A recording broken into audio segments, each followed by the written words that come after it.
നിർമ്മാണം നാനി, നായകൻ ദുൽഖർ. ദുൽഖർ സൽമാൻ വീണ്ടും തെലുങ്കിൽ. രാം ജഗദീഷ് സംവിധാനം ചെയ്യുന്ന ദുൽഖർ സൽമാൻ ചിത്രം നിർമ്മിക്കുന്നത് നടൻ നാനിയാണ്. നാനി നായകനായ സൂപ്പർ ഹിറ്റ് ചിത്രം ഹിറ്റ് 3 കേരളത്തിലെത്തിച്ചത് ദുൽഖർ സൽമാന്റെ വേഫെയർ ഫിലിംസാണ്.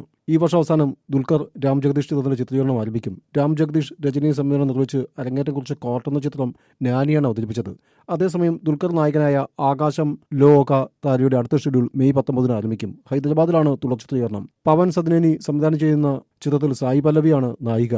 മഹാനടി, സീതാരാമം, കൽക്കി, ലക്കി ഭാസ്കർ തുടങ്ങിയ ചിത്രങ്ങളിലെ മികച്ച പ്രകടനവുമായി തെലുങ്ക് സിനിമയിൽ ശ്രദ്ധേയനാണ് ദുൽഖർ. തെലുങ്കിൽ വലിയ ആരാധകവൃന്ദവും ജനപ്രീതിയും ഇതിനോടകം നേടിക്കൊടുത്തിട്ടുണ്ട്. ദുൽഖർ സൽമാന്റെ ജന്മദിനത്തോടനുബന്ധിച്ചാണ് ആകാശം ലോകതാര എന്ന ചിത്രത്തിന്റെ പ്രഖ്യാപനം. സന്ദീപ് ഗണവും രമ്യ ഗണവും ചേർന്ന് നിർമ്മിക്കുന്ന ഈ വമ്പൻ ചിത്രം തെലുങ്കിലെ പ്രശസ്ത നിർമ്മാണ കമ്പനികളായ ഗീത ആർട്സ്, സ്വപ്ന സിനിമ, ലൈറ്റ് ബോക്സ് മീഡിയ എന്നിവർ ഒന്നിച്ച് അവതരിപ്പിക്കുന്നു. തെലുങ്ക് കൂടാതെ തമിഴ്, ഹിന്ദി, മലയാളം ഭാഷകളിൽ പാൻ ഇന്ത്യൻ ചിത്രമായി ആകാശ ലോകതാര പ്രേക്ഷകരുടെ മുന്നിലെത്തും. ഈ ചിത്രം പൂർത്തിയാക്കിയ ശേഷം ദുൽഖർ ഐ ആം ഗെയിമിൽ ജോയിൻ ചെയ്യും.